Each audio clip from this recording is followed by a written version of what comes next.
یہ بہت ہی خطرناک دور ہے. اور خاص طور سے ایک چیز اور یاد رکھیے، جب سمجھ نہیں رہے گا، سمجھ کر کے دین نہیں پڑھیں گے، تو آپ جب دین کی تشریح اور تعبیر پیش کریں گے تو وہ تعبیر اور وہ تشریح آپ نہیں رکھ سکتے ہیں جو مطلوب ہے. آپ نے سائنس کی کتابیں اچھے سے پڑھی نہیں، الگ الگ تھیوری بتائیں گے اپنے حساب سے، سمجھ رہے نا؟ ہاں، غلط بتائیں گے آپ. تو ہوا یہ کہ چونکہ پڑھنے والے تو بہت سارے ہو گئے، لیکن دین کی سمجھ لوگوں میں رہی نہیں، تو دعوت کے میدان میں ایسے لوگ آئے جنہوں نے دعوت اس انداز میں پیش کیا جو انداز اللہ اس کے رسول کو مطلوب بھی نہیں تھا. اس چیز کو معروف بتایا جو اللہ اس کے رسول نے معروف بتایا ہی نہیں. ایک مثال دے دو، چھوٹی سی مثال. کتنے لوگ کہتے ہیں کہ قبلے کی طرف پیر کر کے نہیں سونا چاہیے، منع کرتے ہیں. سوال یہ ہے کہ آپ کے نزدیک یہ منکر ہے اور آپ اس سے لوگوں کو روکتے ہیں. دلیل کیا اللہ کے رسول صلی اللہ علیہ وسلم نے منع کیا ہے کہ آپ قبلے کی طرف پیر کر کے نہیں سو سکتے ہیں؟ سمجھ رہے نا؟ تو کیا ہو گیا کہ آپ معروف بھلائیوں کی طرف لوگوں کو بلائیں گے، لیکن بھلائی آپ کو پتہ نہیں ہوگی. یہ بھلائی ہے نا، کرے اس کی طرف منہ کر کے نماز مت پڑھو، یعنی آپ کے نگاہ میں یہ آپ بھلائی کی تعلیم دے رہے ہیں اور برائی سے روک رہے ہیں. تو معروف آپ نے جو سمجھا ہے وہ معروف نہیں ہے، جو منکر آپ نے سمجھا ہے وہ منکر نہیں ہے. سمجھ گئے؟ کیوں؟ آپ نے پڑھا ہے، سمجھا نہیں ہے. آپ نے پڑھا ہے، سمجھا نہیں ہے. اللہ کے نبی صلی اللہ علیہ وسلم نے خالی قبلے کی طرف تھوکنے سے منع کیا ہے، قبلے کی طرف پیشاب پیخانہ کرنے سے منع کیا ہے کہ ادھر آپ پیٹھ کرو یا چہرہ کرو، اس سے منع کیا ہے. آپ لالیے اس میں پیر نہیں کر سکتے. سوال یہ ہے کہ آپ نے یہ فہم کہاں سے لیا؟ بھائی جتنی چیزوں سے روکا گیا اتنی چیزوں سے روکو لوگوں کو.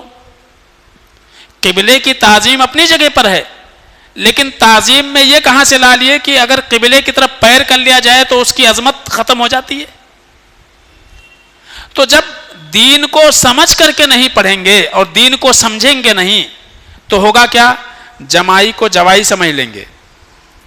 ہاں، تو الٹا ہو جائے گا مسئلہ سب. ٹھیک ہے؟ تو یہی وجہ ہے کہ آج لوگ دین کی وہ تفسیر بیان کر رہے ہیں جو تفسیر نہ صحابہ نے بیان کیا ہے نہ سلف نے بیان کیا ہے. غلط طریقے سے دین کی سمجھ بیان کر رہے ہیں. اچھا، ایک آج کے دور میں ایک اور خطرناک مسئلہ چل رہا ہے. کیا چل رہا ہے؟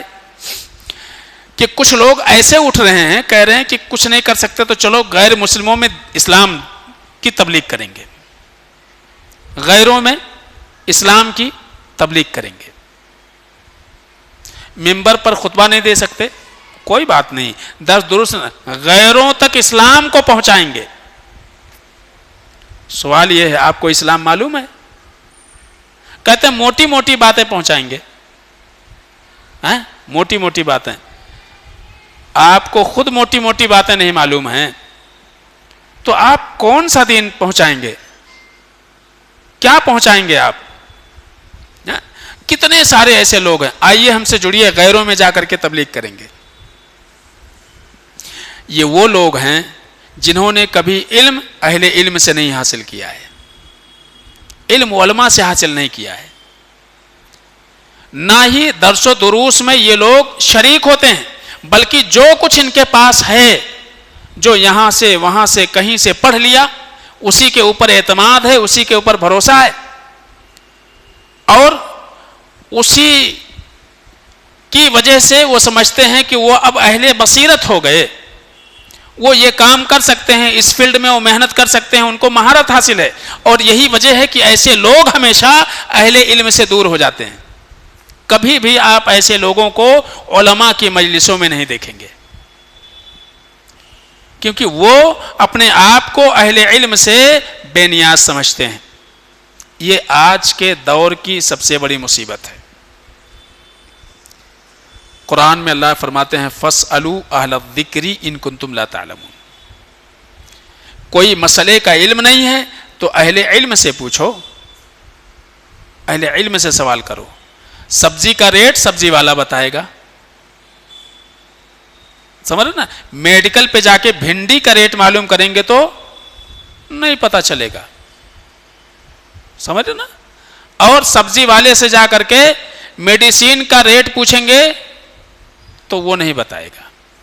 فاسألوا اہل الذکر ان کنتم لا تعلمون. علم اہل علم سے پوچھنا ہے. ہر ٹوپی کرتے والا بڑی داڑھی والا عالم نہیں ہوتا ہے. ہر مدرسے سے فارغ وہ بھی علم کی گہرائی نہیں رکھتا ہے، سمجھ نا. وہ بھی علم کی گہرائی نہیں رکھتا ہے. کوئی ضروری نہیں کہ وہ پڑھ کے آیا ہے، واقعی دین کو سمجھا ہے کہ نہیں سمجھا ہے، یہ بھی ایک مسئلہ ہے. خالی سرٹیفکیٹ ہونے سے یہ ہم فیصلہ نہیں کر سکتے ہیں کہ واقعی اہل